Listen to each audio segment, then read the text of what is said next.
All right, welcome back to another episode of the Kreiner Scoop, where we talk about everything. But you already know because you clicked on the link. Today we're talking about the USFL Season 2 of the new edition of it.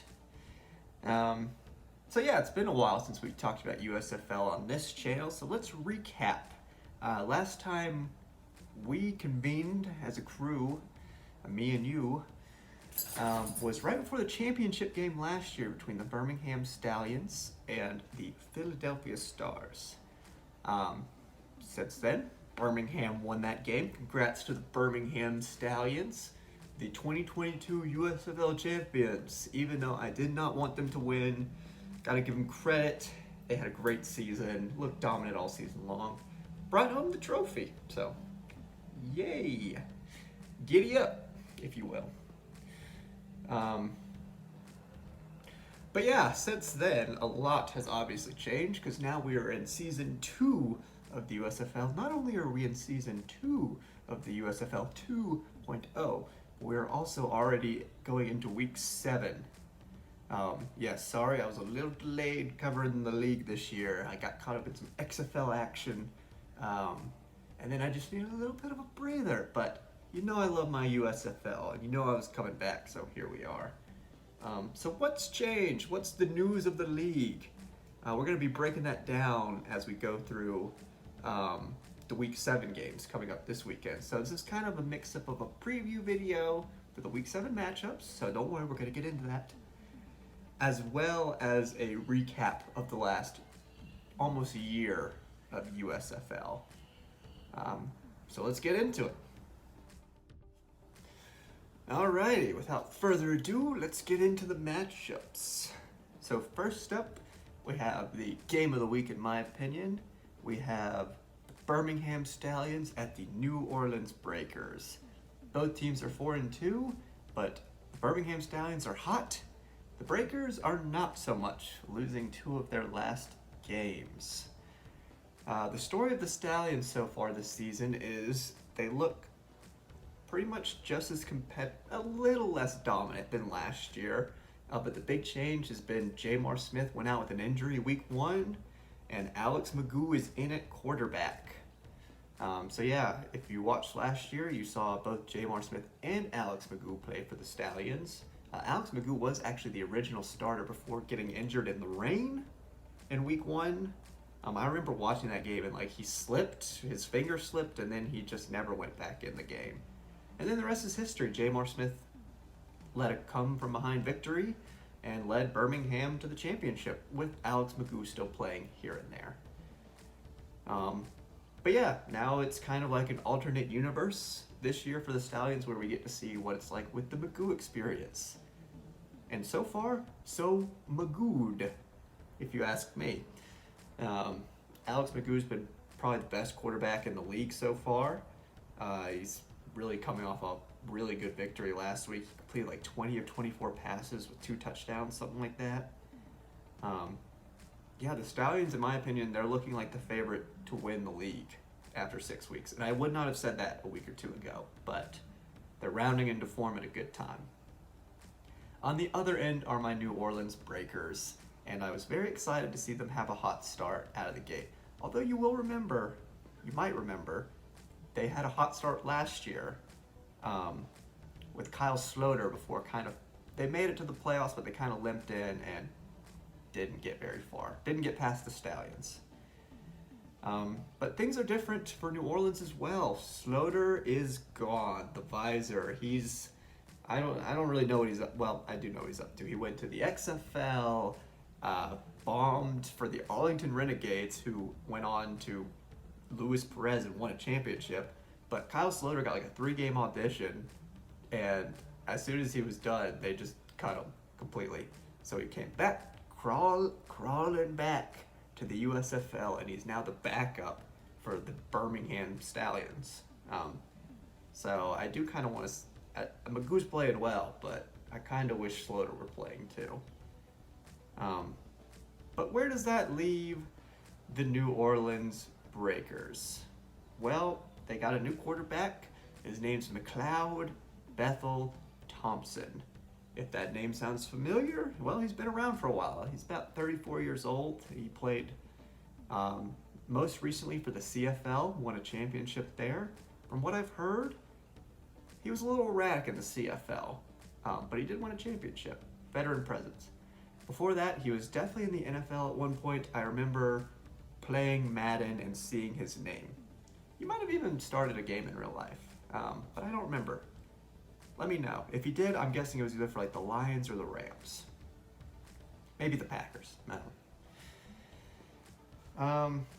But yeah, he's the Breakers QB, and the best way I can describe him is he's kind of like the Ryan Fitzpatrick of the USFL, complete with the beard and everything, and being like an old journeyman quarterback. And with that, he'll have some great games, like the first 4 weeks of the seasons. The offense was on fire. Him throwing to Sage Surratt, our tight end, was just magical. And then these last 2 weeks, it's just not been magical. The throws he was completing, he's not completing anymore. Last week, he could have led a game-winning drive, and he just overthrew a receiver, which was just very sad.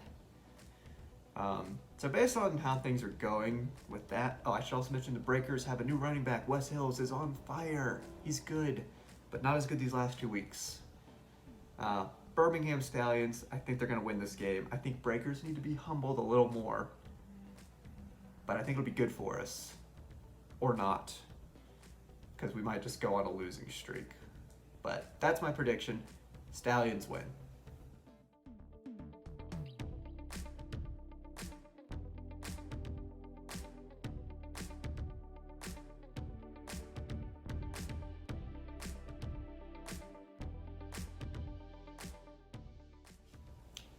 All right, so next up on the docket, Saturday night, we've got the Philadelphia Stars at 3-3 at the Pittsburgh Maulers at 2-4. You may remember Pittsburgh as the laughingstock of the league last year. Chicken salad, anybody? If you know, you know. And then things looked a little bit better to start this year. They got a new coach, new quarterbacks. Don't really know their names because it turns out they're still not very good either. Decent start has led us to a 2-4 midseason record, and we don't really know who Pittsburgh is yet. They're technically still in the North race, but they're going to need a lot more consistent quarterback play. I can't even tell you the names of their quarterbacks right now. I think one's Troy Williams, which is just a shame because their defense is really, really good this year. On the other end, we've got the Philadelphia Stars, and you may recall, they were in the championship last year. Now they're at 3-3, which I think they may have had the same record at this point in the season last year, but the difference was they were getting hot at this point, whereas now they're still kind of sputtering on offense. So what's going well? Case Cookus is back. He's doing well. What's not so great is the O-line.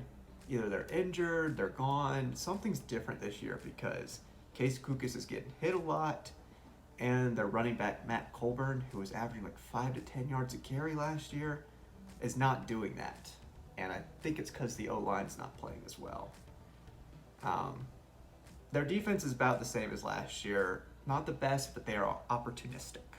A lot of interceptions. On the other end, we already discussed the other end, Pittsburgh. Yeah, I'm going to go Philadelphia Stars.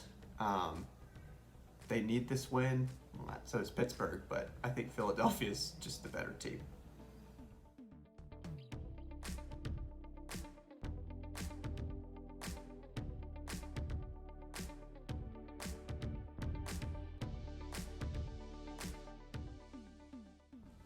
Okie dokie. Now let's talk Sunday. So, first game of Sunday, we've got two of the hottest teams in the league. This should be a really fun game. We've got the 4-2 Houston Gamblers at the 3-3 Memphis Showboats, formerly the Tampa Bay Bandits. I didn't discuss that earlier, but that's a big change this season. Tampa Bay Bandits are out, Memphis Showboats are in. But the thing to know is Memphis Showboats have the same roster and the same coach as the Bandits from last year. So Todd Haley, and company have gone up north.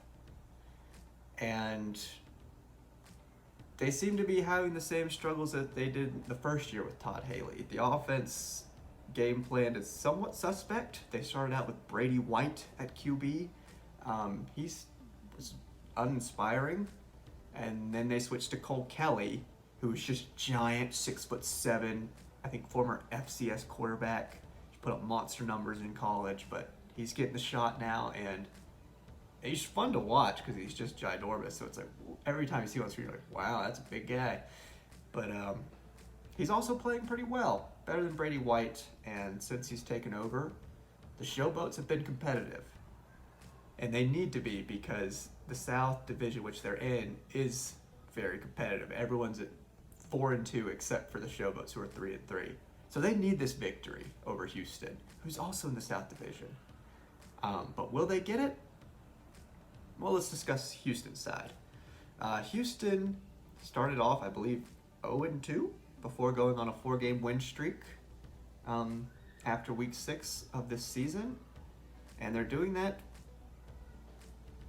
I don't really know how they're doing that. I haven't watched a lot of their games. I know Kenji Bahar's played okay, but I saw him in the first 2 games and he wasn't playing very well. And then he got hurt, and they had a backup come in. Don't remember his name. He played well, but they went back to Kenji and they won. I don't know. They're winning games though, y'all. What more do you want from your gamblers? And that's a far cry from last year when they were rolling the dice with old Clayton Thorson. Remember him? Oh. I'm going to pick the Showboats. I think desperation is the motivation, and that'll get them the win here.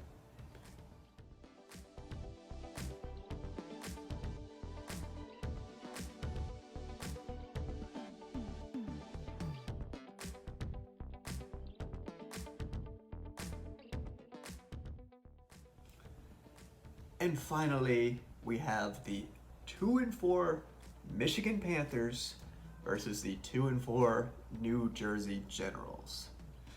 And despite their records, both losing records, they are both very much in the North playoff race. But whoever loses this game probably can kiss their postseason wishes goodbye for the most part. So this is actually a bigger game than you might expect. And the two teams really couldn't be more different. Michigan has been bad since last year. They had Jeff Fisher last year. They were not good. They dumped Jeff Fisher, started off hot this year. They actually had Josh Love. He had a phenomenal game week 1, and he played well in week 2 as well. And they came out to a 2-0 start. Everyone was like, Michigan's different. It's the Jeff Fisher effect. He's gone, you start winning. But then the wheels kind of came off for Michigan. They've lost every game since. Despite having a good run game, it's really just been their QB has just not been good since. Josh Love ain't it, as Pittsburgh fans could have told you after last year. On the other end are the New Jersey Generals, who were such a good team last year. So their fall from grace is a little surprising, especially considering they have the same coach, the same quarterback coming back from last year, and the same offensive player of the year, Victor. But they just have not been able to replicate their success from last year. DeAndre Johnson's hurt, so that's not good for their offense because that means you're starting Kyle Lauletta, who is terrible.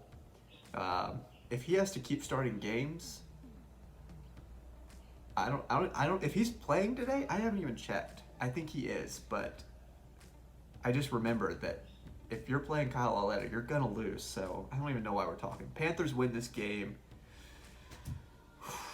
Darius Victor also needs to stop fumbling for the Generals, or he's gonna blow this whole season if he hasn't already.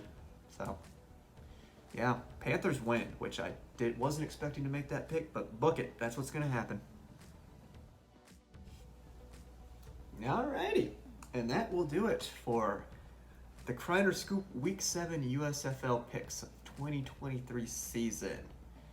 What do you think? You agree? Disagree? Do you care? Not care? I will say, you saw my accurate picks. I think I'm 9 for 21 picking USFL games on this channel so far, so under 50%. So everything I say, probably go with the opposite. At least for now. But I'm sticking to what I know, which ain't much. But yeah, thanks for watching. Go Breakers.